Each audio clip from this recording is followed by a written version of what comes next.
Hoy estoy muy emocionado de lo que vamos a estar viendo en las próximas semanas. ¿Qué época acabamos de terminar ahorita en la iglesia?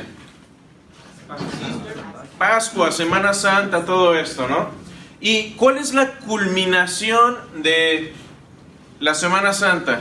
¿Cuál es el evento más importante de la Semana Santa? La resurrección.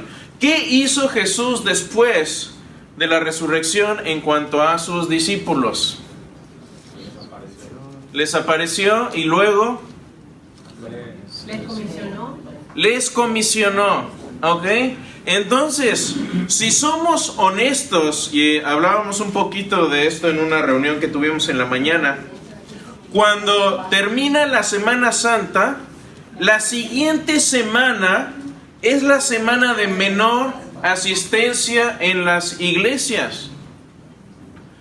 ¿Por qué? Porque la gente que va una vez al año o tal vez dos, van en Navidad y en Pascua, y a lo mejor algún funeral o alguna boda, dicen, bueno, yo ya marqué mi día de haber asistido a la iglesia, ya cumplí, ya pongo mi palomita al día de asistencia a la iglesia, y ya no tengo que regresar sino hasta dentro de unos cuantos domingos. Ya el pastor no se da cuenta, o el cura o quien sea.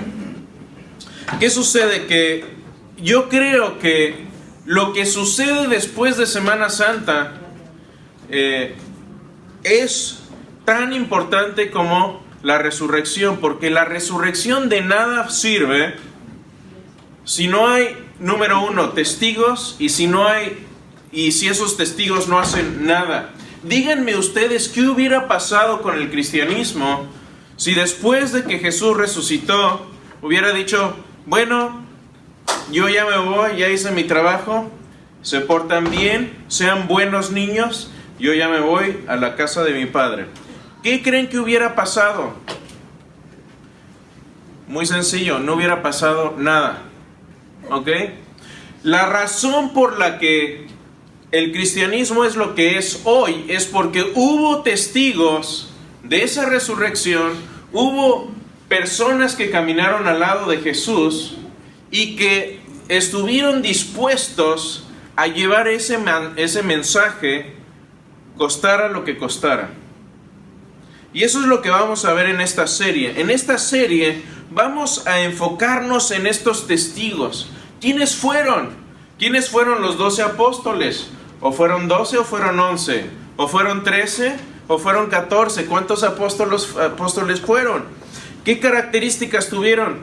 ¿Qué escribieron, si escribieron algo? ¿Ustedes saben cuántas epístolas escribió el Señor Jesús? ¿Alguien sabe? ¿Cuántas?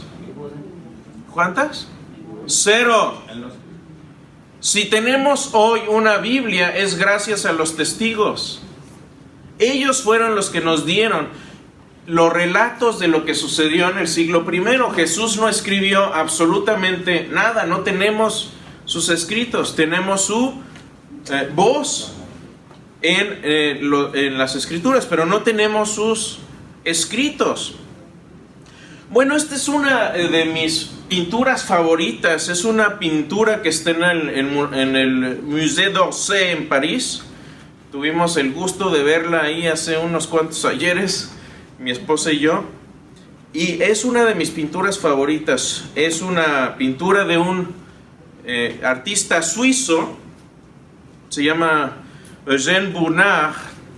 Y él murió en 1921.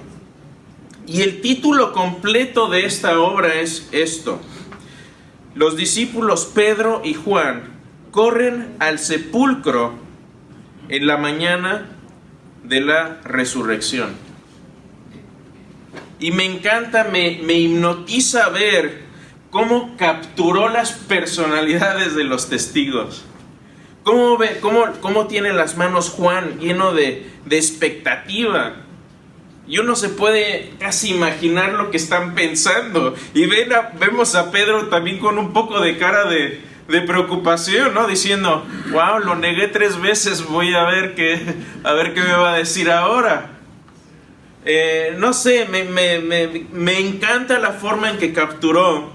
Y estos fueron dos de los testigos más importantes que tenemos. ¿Qué vamos a ver en esta serie? Bueno, dos de las personas que más han influido en mi caminar cristiano están aquí, son padre e hijo. Se llaman Sean y Josh McDowell. Y les voy a platicar un poquito por qué son relevantes estas dos personas para mí. Cuando yo empecé a caminar como cristiano, de hecho mi conversión al cristianismo fue bastante aburrida. Hay quienes tienen unos testimonios. Yo estaba en las drogas y andaba en una pandilla, hice esto y lo otro, y Dios me sacó de la escoria. Bueno, yo era un niñito bueno, ni tan bueno, pero bueno, para estándares del mundo. Y mi familia ya se había convertido, ya todos habían aceptado a Cristo, y yo era la última, la oveja negra. Sí, entonces llega el pastor conmigo. Fue una que les platiqué, Katia, la ocasión que fue aquella vez. Fue una ocasión interesante. No vamos a ventilar aquí para todo Facebook, para la familia, pero fue una ocasión singular. Y el pastor llega conmigo, me dice: ¿crees en el Señor Jesucristo? Sí. ¿Quieres recibirle? Ok. Ya que me deje de dar lata. Y así fue mi conversión. Pero ustedes saben que tenemos la expresión en México que hay veces que no te cae el 20. Para los que están demasiado jóvenes y que no saben lo que es la expresión de que me cayó el 20, los teléfonos de antes, que hubiera esos aparatos que tienen en sus manos que llaman teléfonos inteligentes, para uno hacer una llamada tenía que ir a un teléfono público de esos con rotores todavía, y tenía que meterle una monedita de 20 centavos, y esa monedita debía caer exactamente en el lugar correcto para que le diera a uno tono de línea y poder hacer la llamada. Entonces la expresión se quedó de que, bueno, ya me cayó el 20, es porque la idea ya la captaste. Bueno, cuando a mí me cayó el 20 del cristianismo, fue un día en que yo estaba en la biblioteca de mi papá, husmeando libros, yo no sé qué estaba haciendo ahí, y vi un libro de Josh McDowell que se llamaba El Factor de la Resurrección. Y esto fue unos meses antes de que yo fuera a vivir a Monterrey, a la universidad, para continuar mis estudios. ¿Alguien de Monterrey acá? Altec, la mejor escuela del mundo, del universo. Es cierto. Digo, los que no podemos ir a Texas A&M, vamos al Altec. Es cierto. Y cuando leí ese libro, que fue un argumento a favor de la resurrección, fue cuando me cayó el 20. Fue para mí fue como decir, esto del cristianismo es verdad, porque hubo un hombre en el siglo I llamado Jesús que hizo unas afirmaciones tremendamente osadas, y que demostró haber sido quien dijo ser por medio de la resurrección, y la resurrección lo podemos demostrar con historia. Ese fue en el momento en que dije, wow, esto es verdad. Y fue lo que ustedes saben, en la universidad es cuando a uno le mueven todos los tapetes de la fe. Bueno, eso fue lo que a mí me mantuvo anclado. 20 años después, decido ir a la universidad, al seminario, a la Universidad de Biola, y me topo con que uno de mis profesores es Sean McDowell, su hijo. Su hijo Sean hizo su tesis doctoral precisamente en el destino de los apóstoles.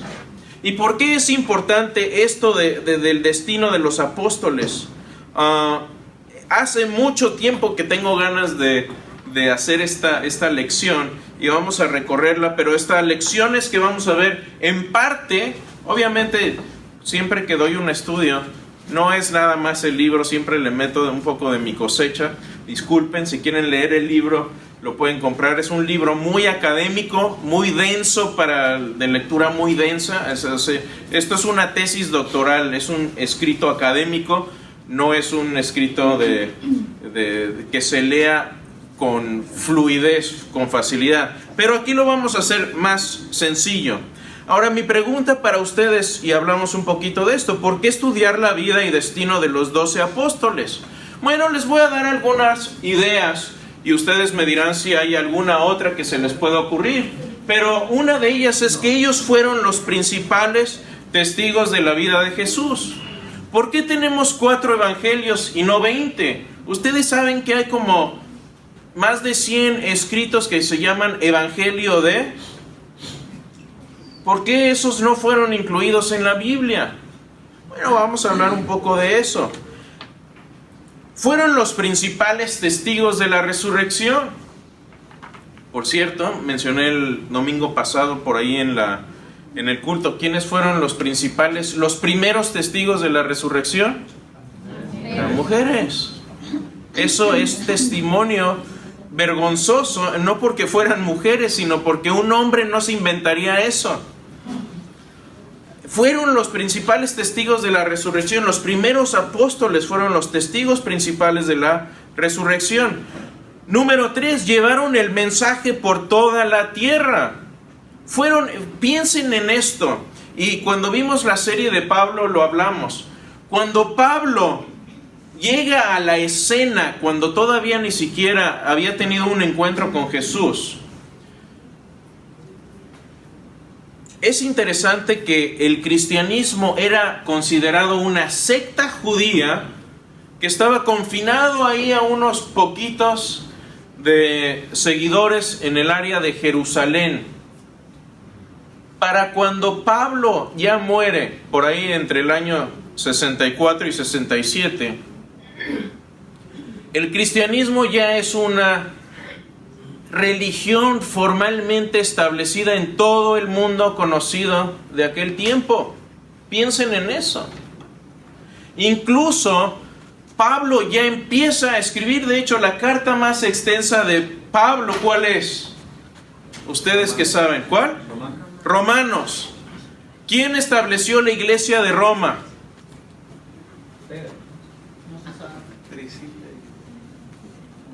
No sabemos. No sabemos quién estableció esa iglesia. Se especula mucho, pero no sabemos realmente quién fue.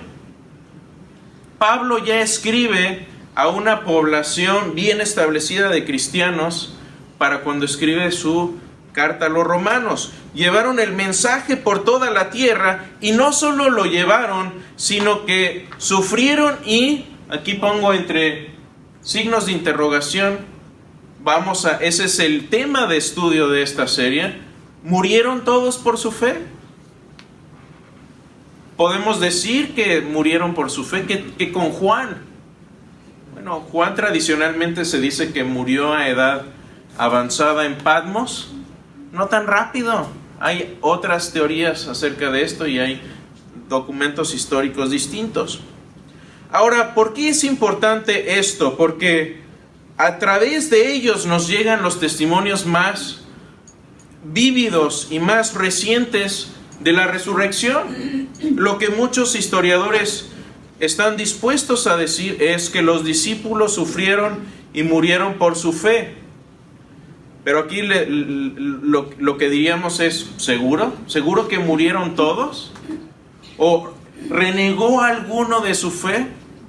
¿Hay algún escrito histórico que diga que a lo mejor Pedro volvió a las andadas y después dijo, no, se me hace que estuve alucinando? ¿O a algunos otros que se hayan retractado a la hora de ser amenazados de muerte? Bueno, vamos a ver eso. Pero veamos un poquito cuál es el argumento importante acerca de estos discípulos en cuanto a la resurrección. Y esto es una cita de este libro de Sean McDowell. Esto es lo que él dice y la importancia de estudiar estos testigos. Esto es lo que dice Sean, dice: los discípulos pasaron entre 1,5 y 3 años con Jesús.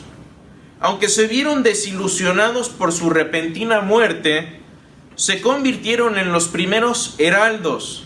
Un heraldo es un mensajero. Y testigos de la resurrección. Muchos de ellos fueron martirizados, firmando su testimonio, por así decirlo, con sangre.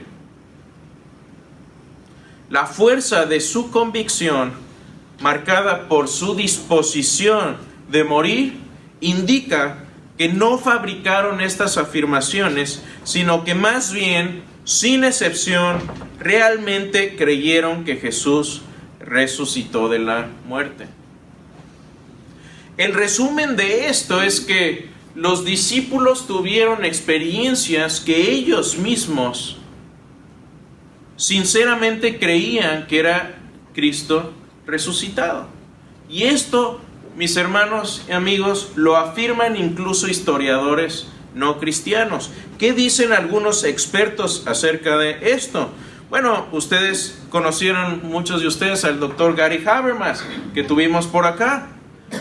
Bueno, el doctor Habermas dice: los discípulos de Jesús estuvieron dispuestos a sufrir, incluso a morir, por la creencia de que vieron a Jesús vivo después de su crucifixión. Uno de sus alumnos más brillantes, el doctor Mike Licona, dice algo similar. Dice: después de la muerte de Jesús, los discípulos sufrieron persecución y un número de entre ellos sufrió martirio. La fuerza de su convicción indica que no solo afirmaron que Jesús les había aparecido después de su resurrección, sino que realmente lo creyeron. Este hombre es el Dr. Craig Kinder. Si no lo conocen, búsquenlo en Facebook y mándenle un friend request. Es muy amable. Y este tipo siempre está sonriendo. Y uno lo ve y con esa cara de chiste, y no diría que... Pero el tipo, tengo un comentario de Hechos de 4 tomos, y cada tomo es como de 1200 páginas. El tipo es un genio, un gran historiador y sobre todo un cristiano muy, muy humilde. Y esto es lo que dice: el testimonio de los discípulos no fue fabricado. Los antiguos también reconocieron que la disposición de la gente a morir por sus convicciones confirma al menos la sinceridad de sus motivos.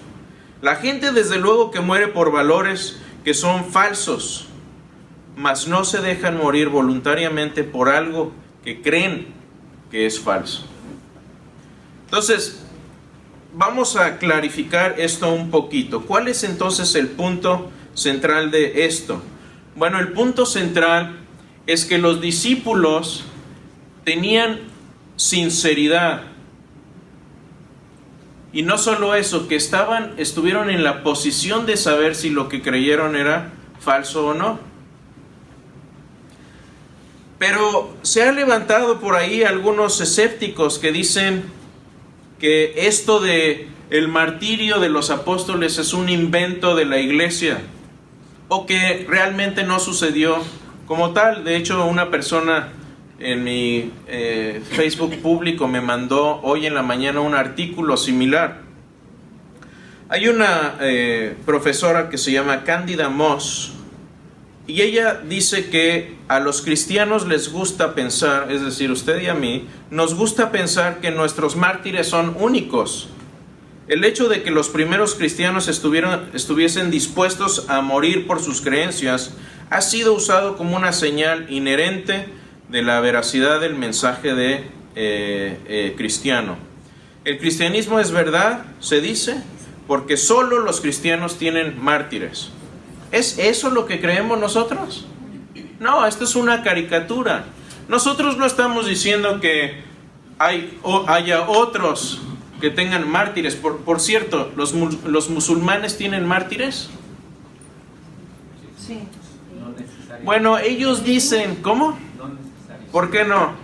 Porque los mártires cristianos son completamente diferentes a los mártires que ellos dicen ser mártires. Los mártires de ellos asesinan a personas y los mártires de nosotros los cristianos murieron, se martirizaron ellos mismos y salvaron. Muy cierto. Algo que me gusta decir es que tanto el cristianismo como el islam crecieron a punta de espada. La única diferencia era hacia dónde apuntaba la espada. El islam es una religión que hasta la fecha muchas veces se extiende a manera de amenaza. Es fácil convertirte a cualquier religión si tienes una espada en el cuello. ¿Sí?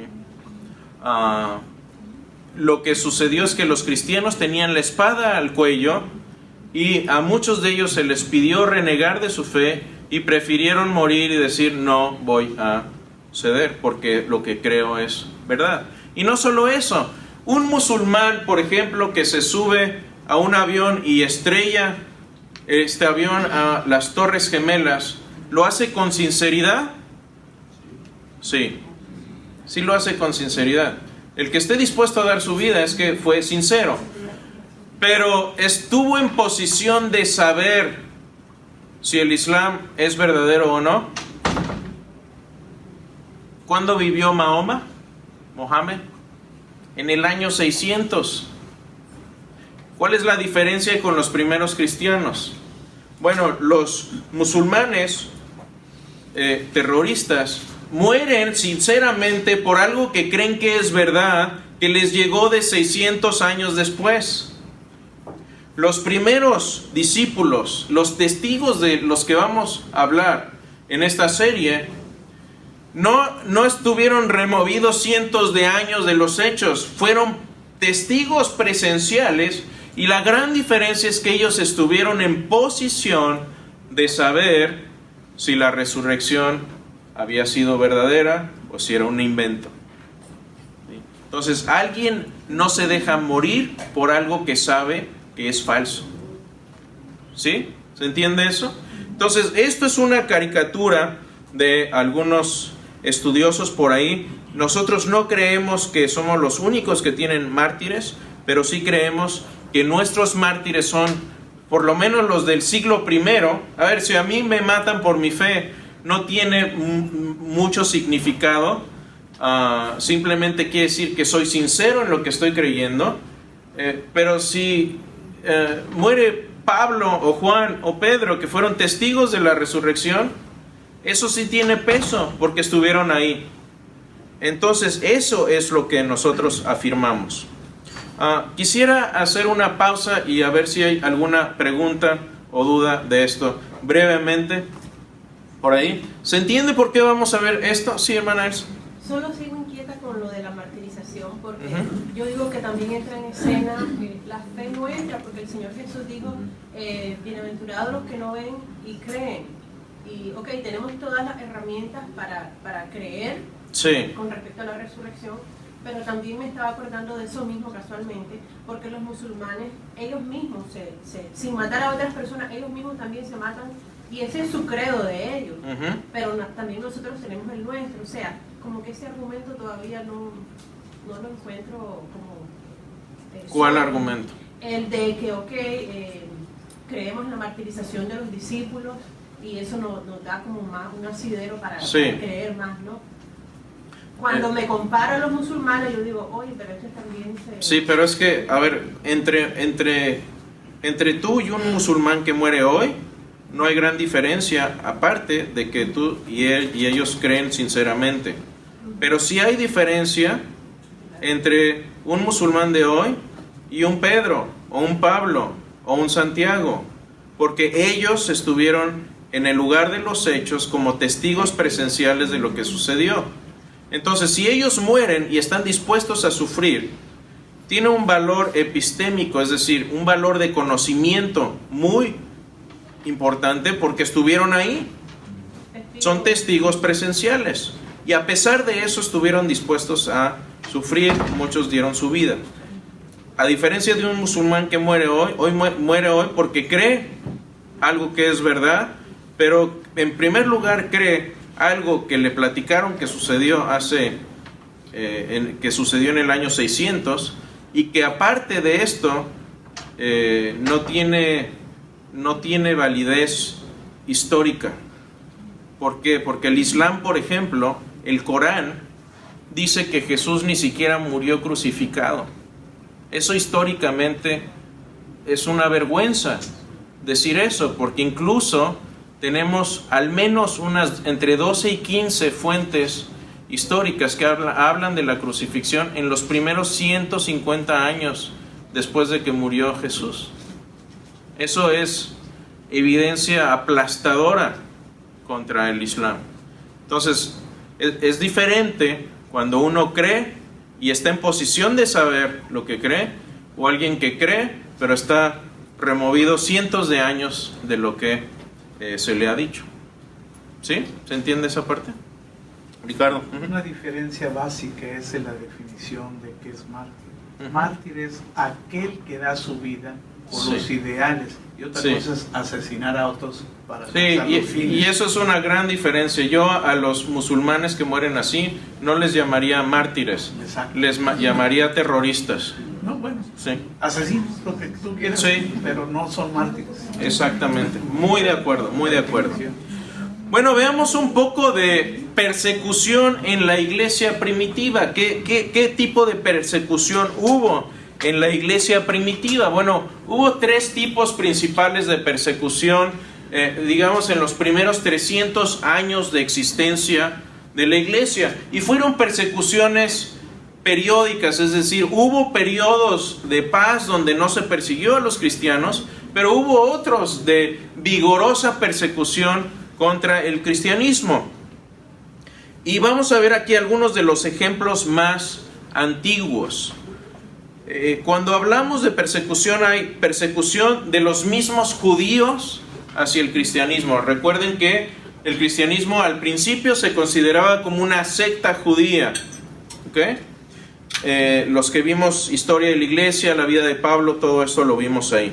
Otro tipo de persecución era persecución esporádica de algunos grupos, a lo mejor alguna persecución de algún gobernador local o una cosa así. Y después hubo también persecución ya organizada por el Estado, como fue la persecución contra los cristianos por parte de Nerón, que está registrada muy bien por incluso historiadores romanos. Entonces tenemos ese tipo, 3 tipos más o menos de persecución a la iglesia primitiva. Uno de los ejemplos que podemos ver de los primeros fue el asesinato de Juan el Bautista. ¿Cómo murió Juan el Bautista? ¿Decapitado por quién? Por Herodes. Herodes el Grande, que fue nieto de Herodes, que mandó matar a los niños en Belén. Un hombre despiadado que tomó a la mujer de su hermano Herodías y la hija Salomé. Ahí hace una danza ahí media erótica y él le dice, bueno, pídeme lo que quieras, y ella le pide la cabeza de Juan el Bautista. Persecución más clara que la muerte de Jesús. Jesús fue perseguido por su fe, siempre fue asediado por los judíos, siempre en confrontación con los fariseos, lo podemos ver muy claramente. Después ya en Hechos, ya cuando inicia la iglesia primitiva, Esteban es uno de los primeros mártires. ¿Quién fue Esteban, por cierto? ¿Qué rol tuvo en la iglesia? Era un diácono en la iglesia. Fue escogido como uno de los diáconos en la iglesia primitiva. Santiago, el hermano de Jesús, fue apedreado por Herodes Agripa, y tenemos varias fuentes. Hechos 12 lo menciona. Josefo, Flavio Josefo, el historiador judío romano, menciona la muerte de Santiago, el hermano de Jesús, también apedreado. Saulo de Tarso, alias el apóstol Pablo, pasa de perseguidor a ser perseguido. Y podemos ver su testimonio también, lo hemos visto en esta clase. Admite primero haber perseguido cristianos y después se convierte la presa, se convierte el cazador, se convierte en la presa. Aquí. Y otro ejemplo importante es en el 64, en el año 64, Nerón, un emperador despiadado que quiso construir por ahí un palacio y ya se le había terminado, ya no había terrenos libres para construir. Entonces dice, bueno, hagamos un fueguito aquí, quememos parte de Roma y hagamos un poco de espacio. Y por cierto, para que no me vayan a culpar a mí, vamos a culpar a los cristianos para que no tenga yo problemas políticos. Y es lo que hace. Se arma un rumor de que los cristianos fueron los que incendiaron casi una tercera parte de Roma. Se le fue la mano y dijo, bueno, fueron los cristianos. Esto viene relatado por Cornelio Tácito, uno de los más grandes historiadores romanos, y por Gayo Suetonio. Y ahí están las citas. Ahora, como cristianos, ¿debemos esperar persecución o no? Mi pregunta para ustedes hoy es esa. ¿Debemos esperar persecución? Pues si creemos en las palabras de Jesús, debemos esperarla. Y aquí no me refiero a, en la escuela me dijeron que feo ser cristiano. Aquí me estoy refiriendo a que tu vida esté en peligro. Jesús en Mateo 5:10 dice, Dios los bendecirá a ustedes cuando por causa mía la gente los maltrate y diga mentiras contra ustedes.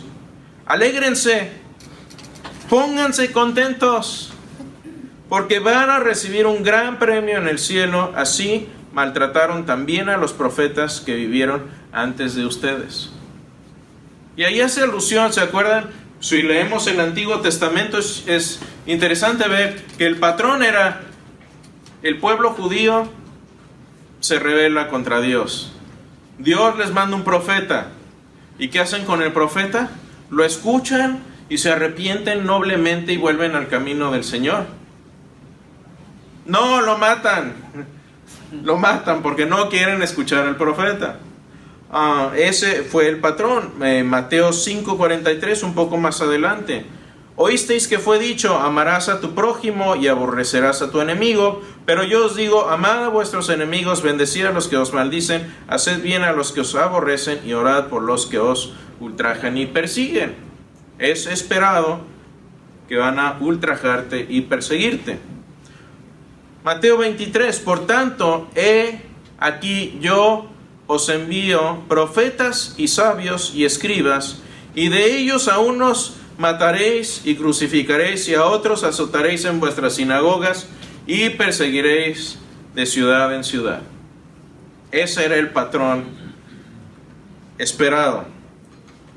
Mateo 24:9, entonces los entregarán a tribulación, los matarán, serán aborrecidos de todas las gentes por causa de mi nombre. Todo esto son palabras de Jesús, no estoy sacando, estamos en los evangelios. Lucas 6, bienaventurados seréis cuando los hombres os aborrezcan, cuando os aparten de sí, os vituperen y desechen vuestro nombre como malo por causa del Hijo del Hombre. ¿Está pasando esto en nuestra sociedad o no? ¿Hay buena reputación del cristiano hoy en nuestra sociedad? No. Antes sí, antes era algo honorable decir soy cristiano. Eres una persona de respeto, de valores, de moral. Ahora no. Gozaos en aquel día y alegraos, porque he aquí vuestro galardón es grande en los cielos, porque así hacían sus padres con los profetas. De nuevo está la alusión ahí. Lucas 13:34 dice, Jerusalén, Jerusalén, matas a los profetas y apedreas a los que te son enviados. ¿Cuántas veces quise juntar a tus hijos como la gallina sus polluelos debajo de sus alas, y no quisiste? He aquí vuestra casa es dejada desierta, Y os digo que no me veréis hasta que llegue el tiempo en que digáis, bendito el que viene en nombre del Señor. Hay más, por cierto, estos no son todos. Tuve que dejar ahí varios fuera, que eran pasajes más largos. Estos son los pasajes cortitos y resumidos. Lucas 21 dice, mas seréis entregados aún por vuestros padres y hermanos y parientes y amigos, y matarán a algunos de vosotros, y seréis aborrecidos de todos por causa de mi nombre. Esto es una realidad hoy para muchos cristianos en países musulmanes, o incluso musulmanes que dicen, ya no creo esto, quiero seguir a Jesús. Sus padres, sus hermanos, su misma familia los entrega. O sea, esto no es un invento. Así que esta expectativa está ahí, estuvo para los primeros cristianos, está ahí para nosotros. Vamos a hablar un poquito, muy rápido, del análisis del método histórico que vamos a usar para determinar sobre todo dos cosas. En cuanto a cada uno de los apóstoles, primero, ¿murió por su fe como mártir? ¿Y cuál fue su destino final? Tomás, hay por ahí tradición que dice que terminó predicando en la India. ¿Hay registros de eso o no? ¿Qué tan creíble es eso?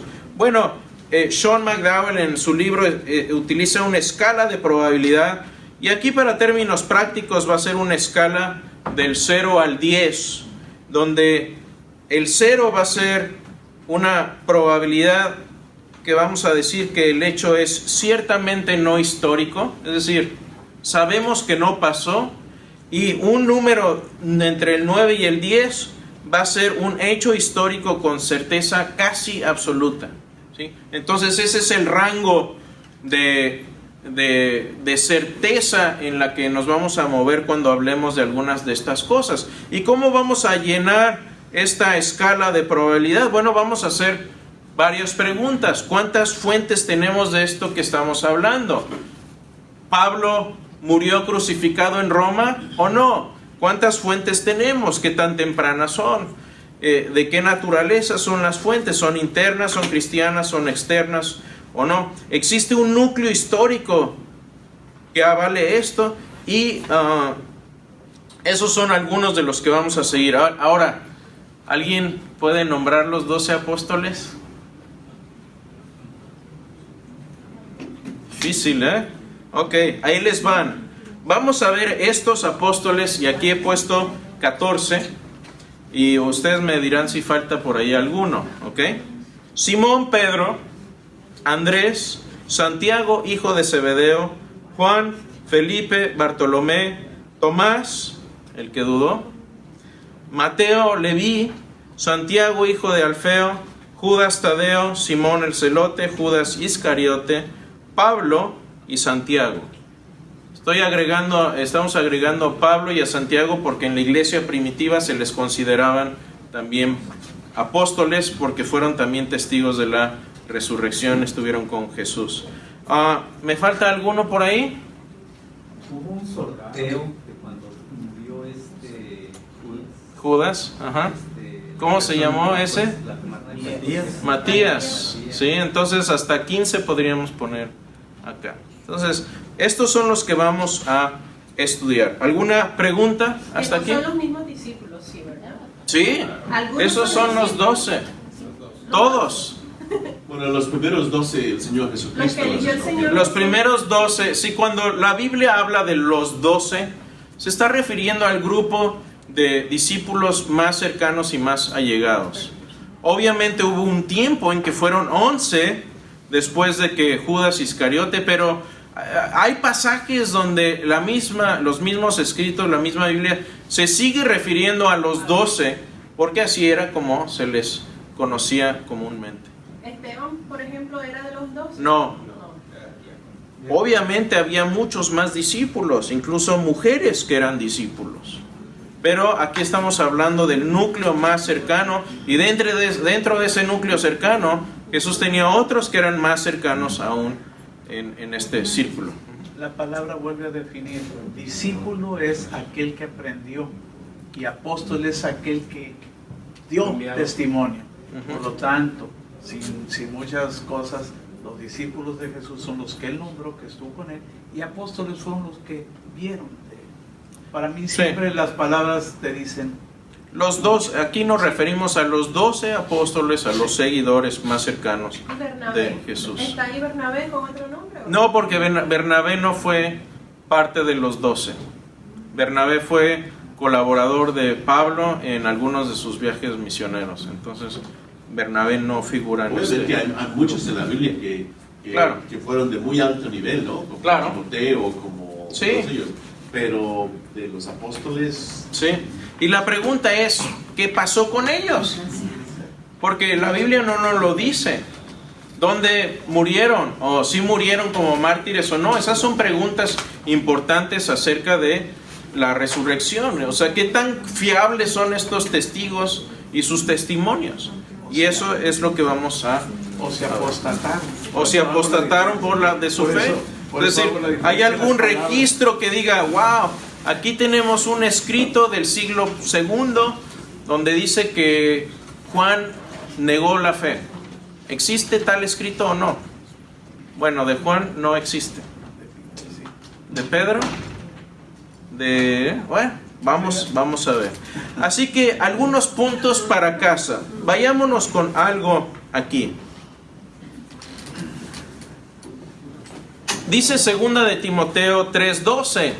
Esta carta a mí me encanta porque es el último legado, el último testamento, el último escrito. Uno podría ver la segunda carta a Timoteo como la carta de un hombre que sabe que está condenado a muerte y le está dejando instrucciones a la siguiente generación de cristianos. Y esta es la advertencia. O sea, Pablo no le dice, ¿sabes qué? Lo mejor está por venir. Sigue tus sueños. Declaro que te va a ir bien en todo lo que hagas. ¿Qué le dice? Esto es lo que le dice. Y también todos los que quieran vivir piadosamente en Cristo Jesús padecerán persecución. Mis amigos y hermanos, ¿quieren empezar a vivir la vida cristiana abundante? La próxima vez que les pregunten, oye, ¿tú ves el programa este de ¿cómo se llama? De El Juego de Tronos. Dile, ¿sabes qué? Creo que hay pornografía en esa serie y como cristiano no deberíamos estar viendo ese tipo de programa. Y si alguno de ustedes lo ve, arrepiéntase.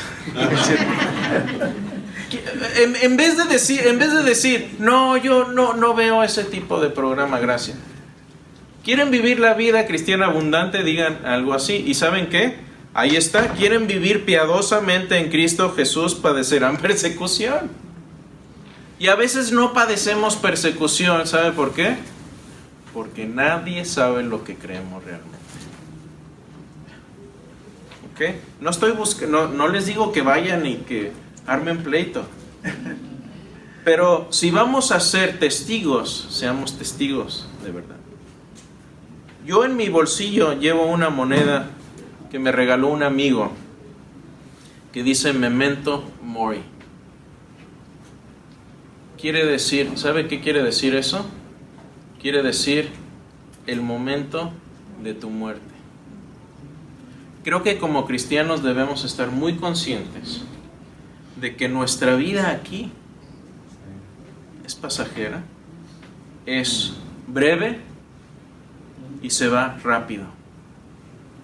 Y los que tienen más edad, los que tenemos más edad, más avanzada, díganme si no se va rápido el tiempo.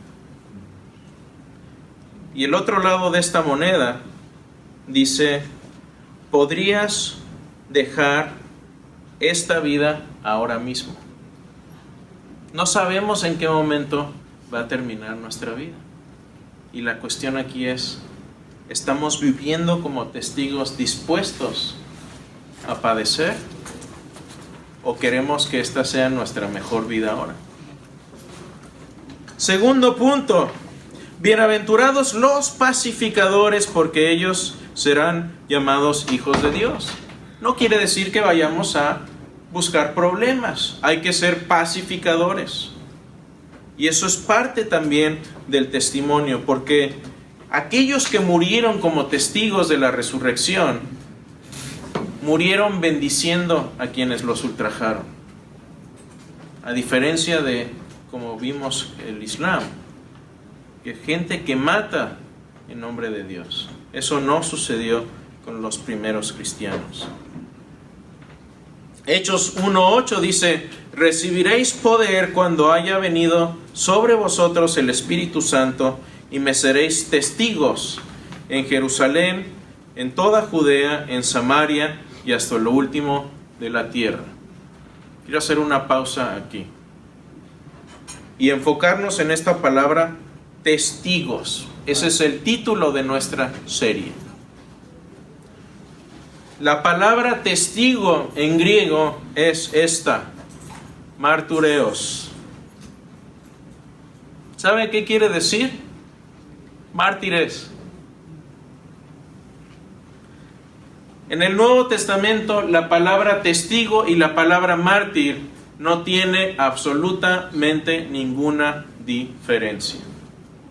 Precisamente los primeros cristianos que murieron como mártires murieron precisamente para dar testimonio de lo que creían era verdadero. Y nosotros, creo que como cristianos hoy, somos llamados a lo mismo. Decía yo, algo me parece muy curioso, y es que hay muchos hoy que se hacen llamar apóstoles. Y algo que me parece más curioso es que los apóstoles de Jesús estuvieron dispuestos a sufrir y morir por su fe, perdiendo todo en el camino, y eso es muy distinto a los apóstoles modernos. Estos están dispuestos a que los demás se sacrifiquen y sufran por sus falsas doctrinas para ganarlo todo en el camino. Me gusta esta frase y con esto vamos a terminar la lección de hoy. Justino Mártir fue uno de los primeros defensores del cristianismo en el siglo II. Él nació en el año 100 precisamente y murió en el año 165 más o menos.